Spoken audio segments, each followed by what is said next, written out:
penggali ramamu.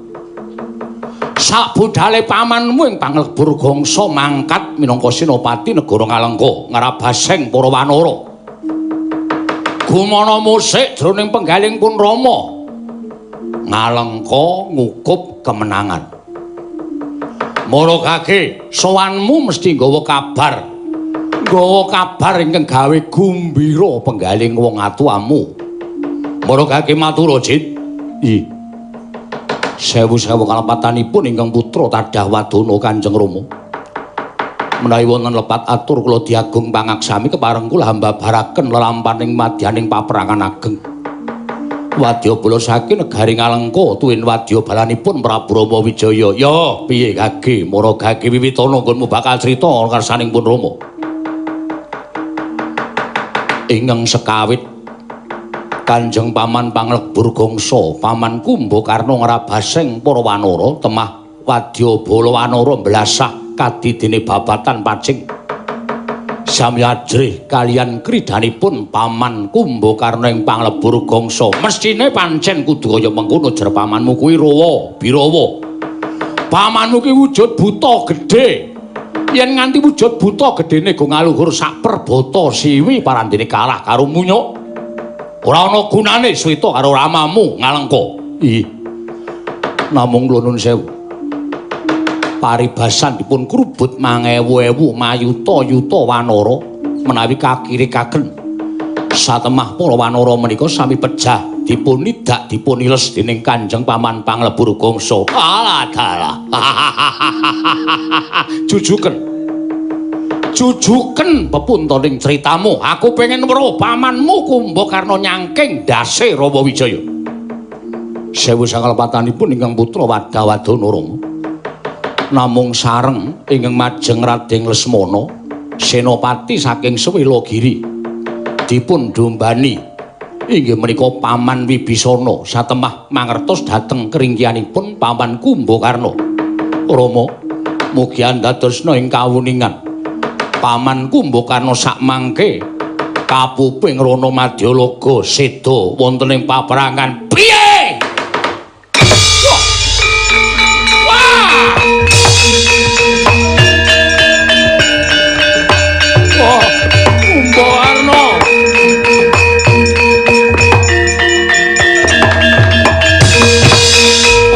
Kumbakarna.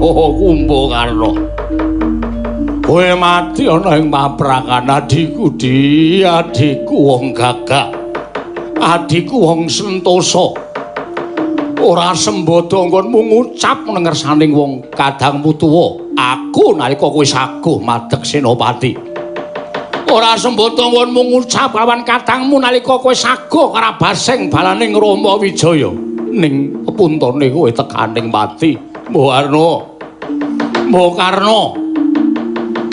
Kowe buta gerangan goblok Kumbakarna barang.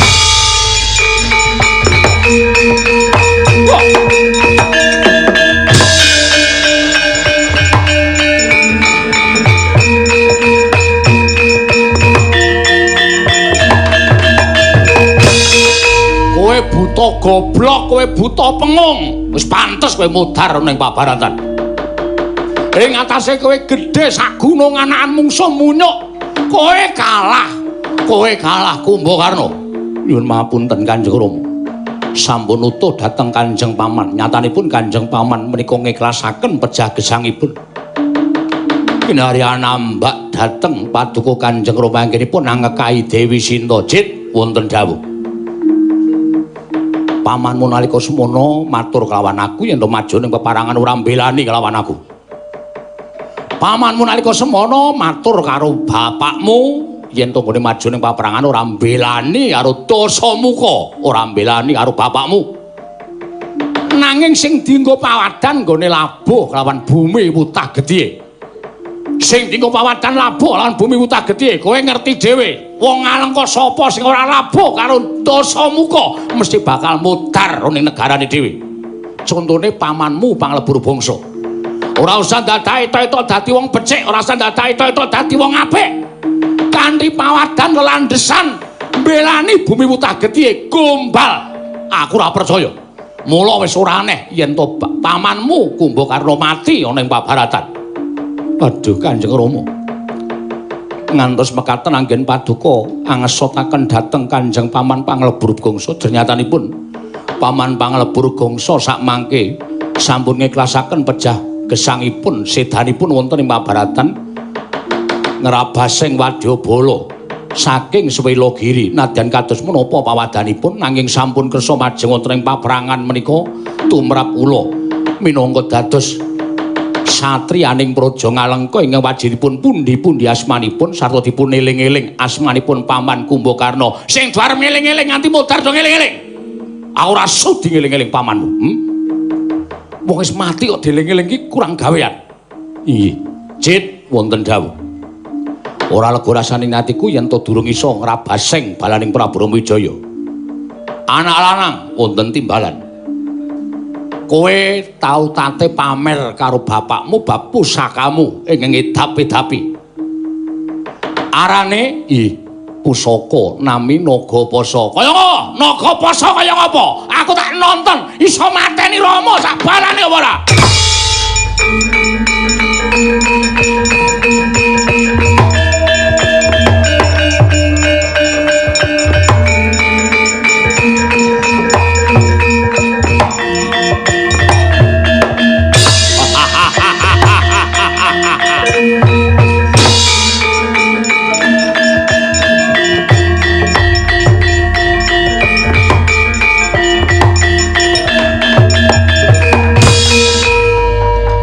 Kanjeng Rama Kyai Nagapasa wadalah murup sak obor bedore mblerengi mripat nanging kowe ngerti pirang-pirang senopati negara Ngalengka kabeh padha kapuping Rana Madyalaga wiwit saka bibimu Sarpanaka nadyan wujuding wanita nanging dheweke sekti mandraguna sekti kalintang jayaning perang ewa dene mati mungsuh balaning Rama Wijaya. Pamanmu Brasta kuwi piyai sepuh. Kuwi eyangmu. Kuwi uga sawijining satriyaning Praja Ngalengka Diraja. Ngrungkepi negarane wiwit ramamu durung lair. Pamanmu Brasta wis lenggah ning negara Ngalengka parantene. Mungsuh balane Rama Wijaya pamanmu gugur utawa eyangmu gugur ning Madyalaga. Saking kadang-kadangmu anak-anakku kabeh ludes keles tanpa sisa mati ana ing pabarangan. Kumbakarna sing persasat gedene kliwat ukur sak perbata siwi tak jagake supaya iso mateni balane Rama Wijaya sak Rama Wijayane ewadene kowe weruh dhewe Kumbakarna pamanmu mati ana ing pabarangan. Jit wonten timbalan sing tak jagake mengko cah bagus jejekna kalalindraning pun Rama jejekna negara Ngalengka Diraja. Aja nganti negarane wong atuhamu iki dienggo jak-jakan munyuk-munyuk menungsa ora tatanan. Kowe tak dapuk dadi senopati. Nagapasa iki pusakamu sing tok ndel-ndelke gunakna. Nggo nenigas ndase Rama Wijaya, Raden Lesmana lan kabeh kethek-kethek sing bakal ngraboso negara Ngalengka. Ngestakaken dawuh. Lajeng pangkatipun ingkang putra benjang menapa? Kose, aja kesusu. Wekasing pun Rama ora usah nggunakake cara-cara kasatriyan. Wong perang kuwi butuhe menang. Nadan kanthi nggunakake cara sing licik yen perlu gunakno. Waton Rama mudar sirahe gawanen ngarep aku tak nggon tak idak-idake. Ngestakaken dawuh. Pareng bidhalaken sanggening para wadyabala. Budal mau tak sanguni puja sesanti lanang juritmu Indrajit. Kapiyarsa swaranipun lir ombake samudra.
dawuh.